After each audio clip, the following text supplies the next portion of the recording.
Hello అండి. Duty అయిపోయిన తర్వాత ఈవినింగ్ టైంలోని పార్క్ అనేది అయితే వచ్చేసాం. మీలో బఠానీ అనేది ఎంతమందికి ఇష్టమో కామెంట్ చేయండి ఫ్రెండ్స్ నాకు. డ్యూటీ అంతా అయిపోయిన తర్వాత పార్క్‌లో కూడా ఫుల్‌గా బఠానీ తినేసిన తర్వాత నాకు రొంప అయితే బాగా చేసేసింది 2 డేస్ నుంచి. మంచిగా మిరియాల పాలు అనేది కూడా మనం కాసుకొని అయితే తాగేద్దామని అయితే ఇంటికైతే వచ్చేసి చక్కగా మిరియాలనేది కూడా పౌడర్ చేసేసాను. పాలని అయితే మరిగించేసుకుంటున్నాననమాట.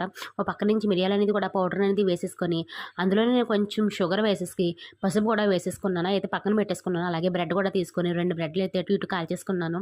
తర్వాత నాకు 2 ఎగ్స్ అనేది కూడా నేను తీసుకొని చక్కగా బ్లెండ్ చేసేసుకొని బ్రెడ్ ఆమ్లెట్ కూడా వేయడానికి అయితే అంత మొత్తం ప్రాసెస్ అంతా చేసేసుకున్నాను. చాలా టేస్టీగానైతే ఉంది. ఇంకా నేనైతే తినలేదు బ్రెడ్ ఆమ్లెట్ అనేది కూడా. అసలు ఒక్క బ్రెడ్ కూడా నేను తినలేదు. అదైతే శేఖర్ కోసమే అనమాట. నేను మాత్రం పాలనేది కూడా చక్కగా అయితేనే తాగేసాను. ఎందుకంటే ఎంత కోల్డ్ ఉందంటే చాలా హెవీగా ఉంది. ఇప్పుడు అసలే వర్షాకాలం కదా!